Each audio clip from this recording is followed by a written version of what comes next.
Rennie was very innovative. He played the music, and I remember him advancing in the music more than any of the children. And that's how he was, just very innovative. He was smart, he was inquisitive. He was really busy doing a lot of good things. I was just trying to find my identity. And thank God I had amazing parents who really just showed me the example of what it looked like to be people of faith, humility, work ethic, respect, and just being selfless. All those things just made such a huge difference in my life. And then once we moved to Gwinnett, to Snellville, that's when I joined my first football team and had an amazing Little League coach.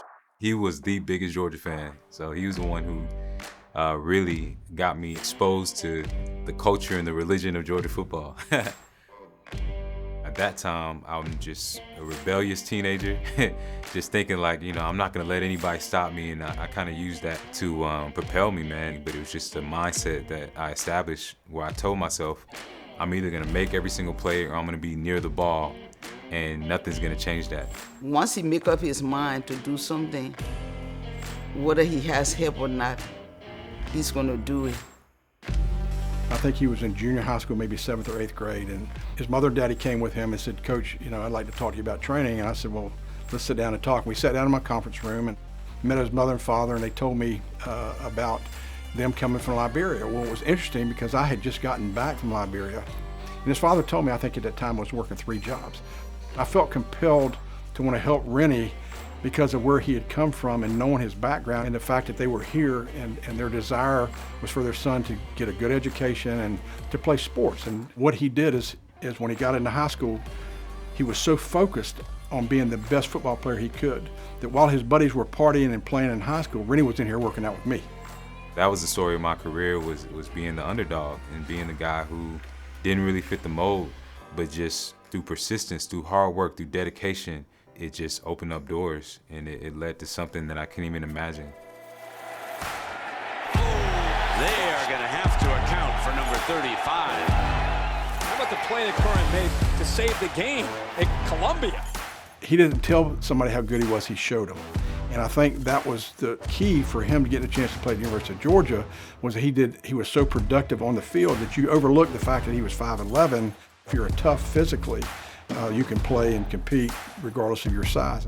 2nd down and 10 for the Sun Devils. Oh, crushed by Rennie Curran. What a will linebacker. He's all over the field for this defense. And knocked the helmet off as Carpenter goes down. Going into Rennie's junior year at Georgia, he had a great year. It was all SEC, was an All-American. He had a 3rd or 4th round draft grade, so I knew coming out he was going to get a chance to play in the NFL. And so when he came out and he was drafted, obviously we were all so proud of him.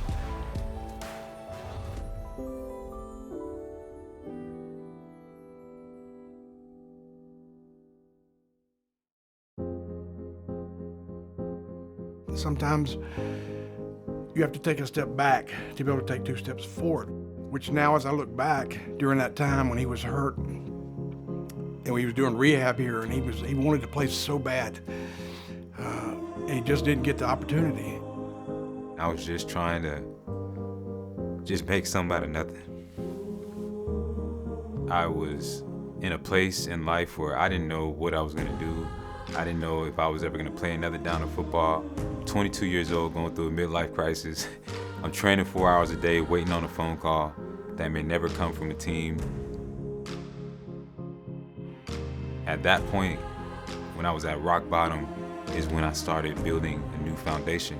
It started with me writing my first book, and once I wrote the book and I put it out there, I realized it wasn't gonna sell itself. So then, understand marketing and messaging, and just that repetition, like that consistency of embracing failure is what ultimately led me to success.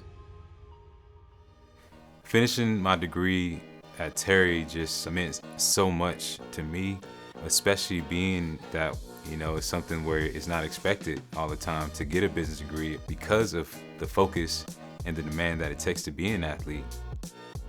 when I look back now, it was never about the accomplishments. It was never about the awards. It was about, just constantly improving and becoming the best version of yourself. And now as a speaker, that's really what I'm doing. And so it's crazy that it came through sports, it came through football, but it ultimately led me to my true purpose. Rennie has a good heart. Yeah, he always willing to help people. My foundation, Game Changers Foundation, we help athletes, especially younger athletes, by providing resources to help them become leaders in sports, business, and life. And we do that through mentorship and leadership development. I gotta give back, and it's my responsibility. And that's a big part of why I do what I do. And it's what pushes me every single day. It's just starting for him. I mean, he's got the rest of his life to achieve something great, which he's doing every day as he goes into community around the world and impacts people.